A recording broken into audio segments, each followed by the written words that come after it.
안녕하십니까. 주역 64개 노트 정리. 이번 시간에는 중수 습감의 세 번째 시간입니다. 전체적으로는 177번째 노트 정리입니다.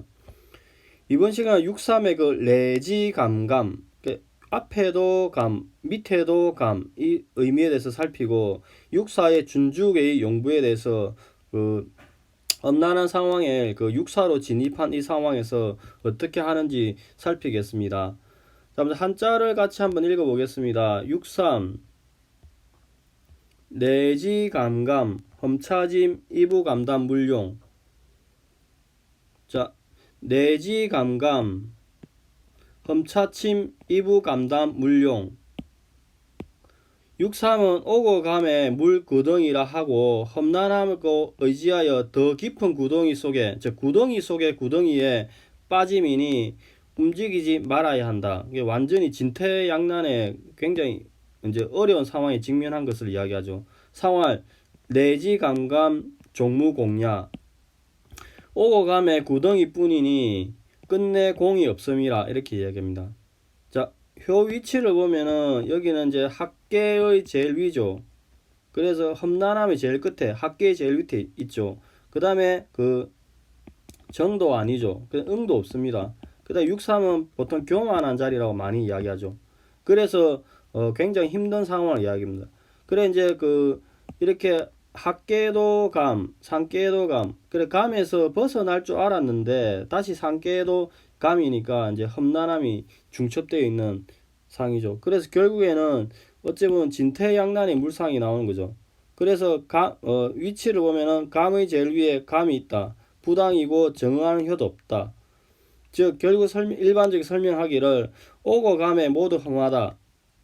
즉 레지감감은 가더라도 구덩이고 오더라도 구덩이고 구덩이 속에 구덩이고, 즉 구덩이가 끝이 없는 거죠. 그래서 끝내 구덩이에서 나오는 공이 없으니 물용 움직이지 말아야 합니다. 그래 종무공은 끝내 구덩이 속에서 나오는 공이 없으니 움직이지 마라, 이런 물상을 도출합니다. 그러면은 우리가 실천적으로 이 효를 받았을 때 이제 레지 감감이 구덩이 속의 구덩이고 물용도 움직이지 마라고 이야기하는데 공도 없다고 이야기합니다.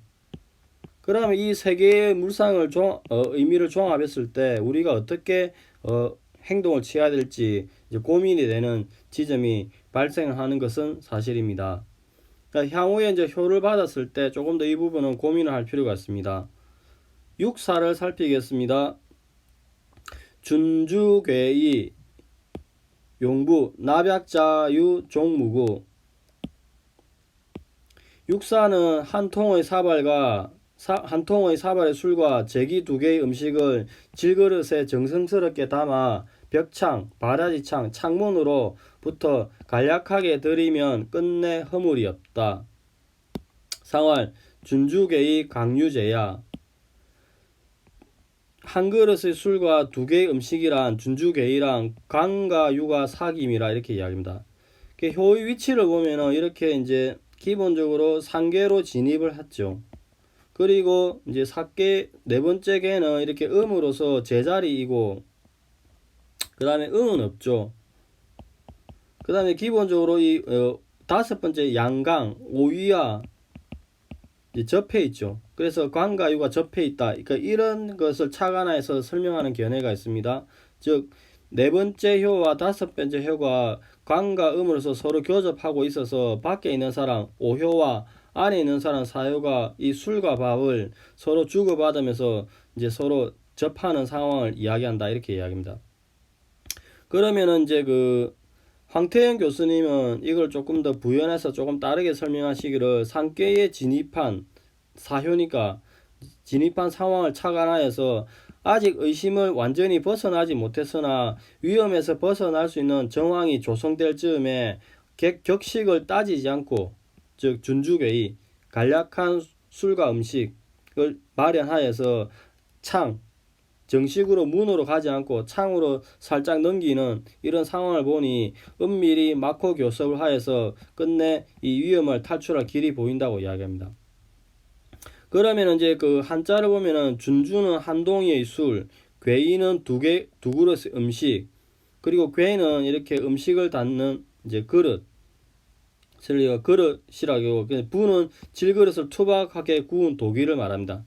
그러면은 이제 왜 이렇게 준주괴이의 물상이 나오냐고 하면은, 이렇게 준주괴이의 물상이 왜 나오느냐고 하면은, 감의 험난함이 중첩되는 절박한 시절에 감의 특수한 상황, 즉 험난함이 가득한 시절에 정식적으로 예를 갖출 수가 없어 절차를 지극히 간소화하여서 실속을 갖추어서 내면의 경건함과 정성을 다하면은 문제가 없으니 이제 준주괴이 이렇게 설명하죠. 그래서 결국에는 자연이 재앙과 화가 없다 이렇게 이야기합니다.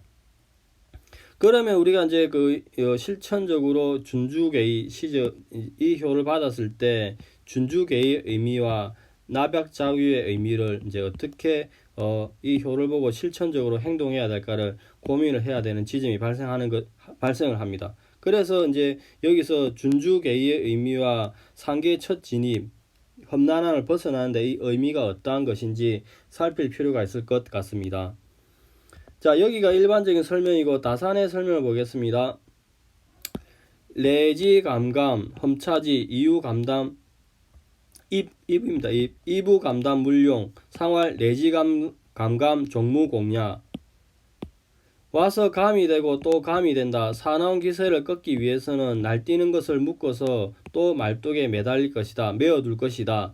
감의 구덩이에 들어가니 은둔할 것이며 나서지 말 것이다. 상활 내지 감감은 그 노고에도 불구하고 끝내 종무구야, 종무공야, 공이 없음을 말한 것이다. 이렇게 이야기합니다.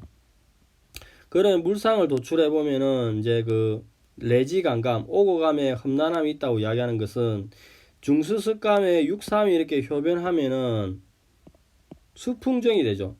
이 수풍정은 지천태로부터 이렇게 물상을 추이하여서 이제 이렇게 온 것이죠. 지천태 께 시절에는 이렇게 진의 길이 이렇게 평탄하죠. 근데 추이라해서 가보니까 이제 감의 물상이 나오는 거죠. 그래서 이제 두 개의 감, 여기도 감이고 여기도 또 감이 있죠.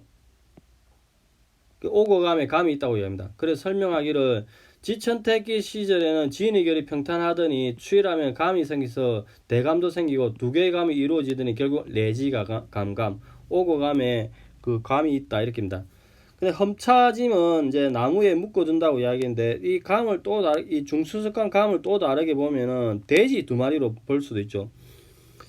돼지 두 마리가 험하게 저돌적으로 날뛰고 있다고 생각을 할 수도 있죠. 즉 중수감에는 감감이 있어서 무리가 몰려다니니까 그 기세가 매우 대단하다고 이야기합니다. 이런 상황에서 효변을 하게 되면은 풍수환이 되니까 풍수환은 결국에는 지천태의 괴상으로 왔죠. 그래 진의 나무가 이렇게 있고 추위를 하게 되면은 손의 밧줄로 이렇게 묶어두는 요 두 개를 합치면 이제 묶는 물상이 나오는 거죠. 나무에 손의 밧줄로 이제 날뛰는 기세가 되는 날뛰는 이 무리들을 묶어두는 물상이 나오는 거죠. 즉 결국에 추위를 하게 되면은 손의 밧줄로 진의 나무에 매달아 둔다. 즉 험차짐은 묶고 또 말뚝에 메어준다. 이런 물상이 나오는 것입니다.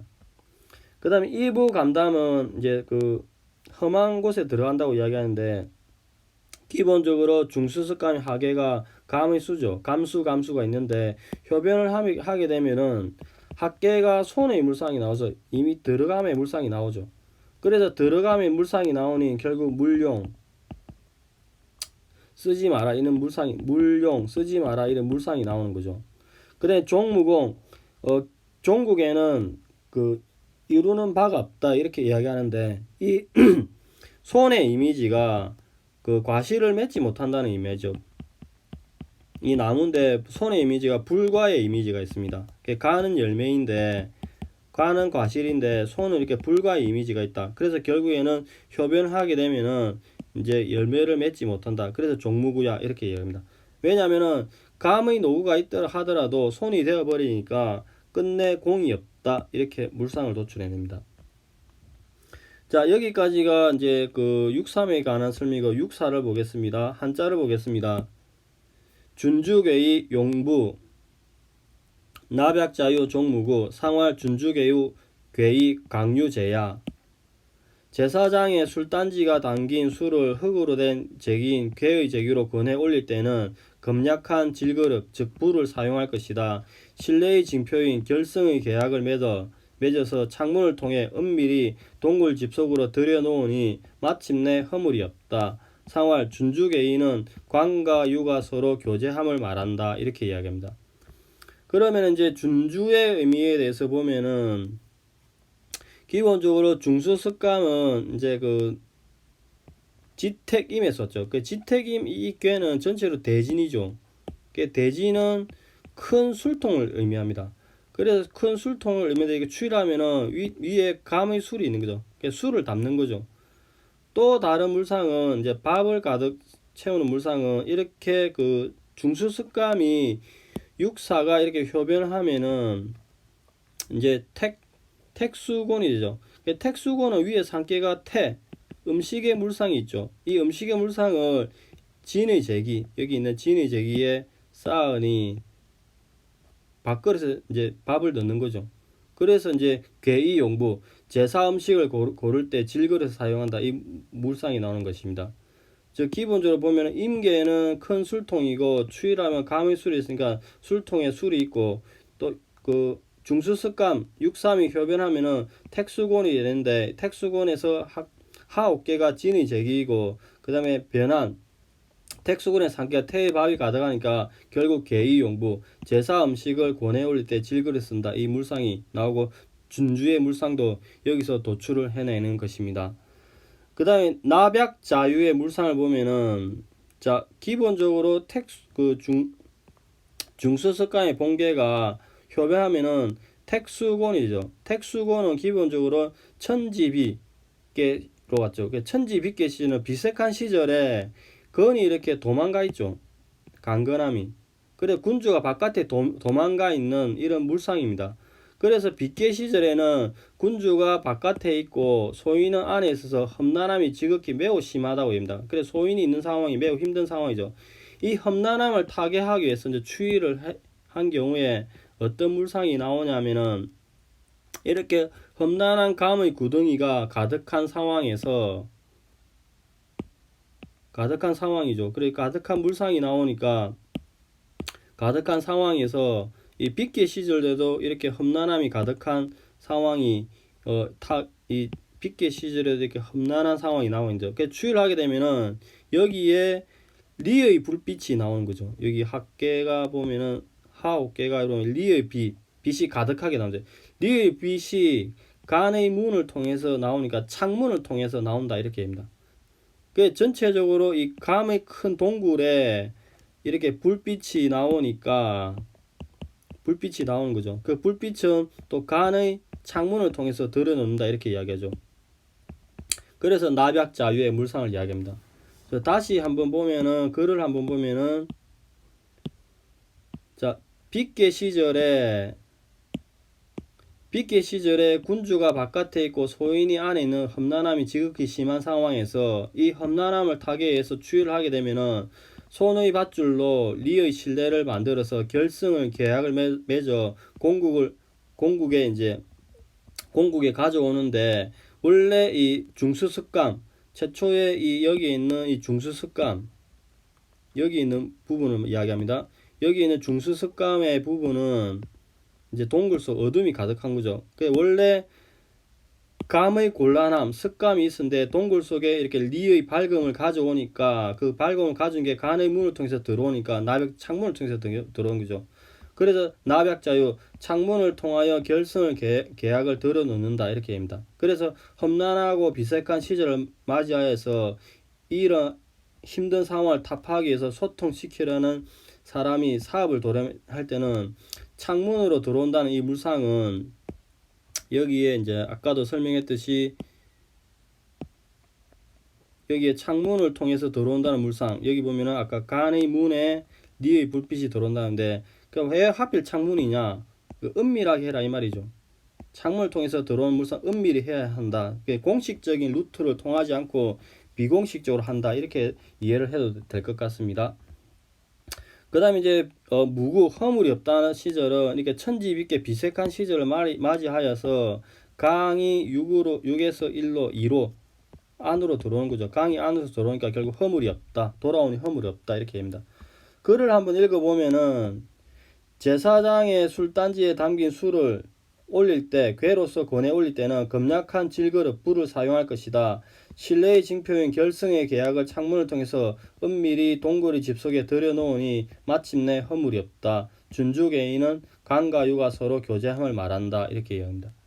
자, 오늘은 그 중수습감의 그 6.3과 6.4에 대해서 살펴봤습니다. 6.3에서는 오고 감이 험한 진퇴양난의 상황에서 그 물용이란 한자를 고려하여서 내가 어떻게 행동해야 될지 실제로 고민을 해야 될 것 같습니다. 6.4에서는 준주계의 비상적 상황에서 이렇게 소박하지만 정성이 가득한 상황에서 창을 통해서 이제 교류한다는 이 의미가 무엇인지 고민을 할 필요가 있을 것 같습니다. 오늘은 여기까지 하겠습니다. 감사합니다.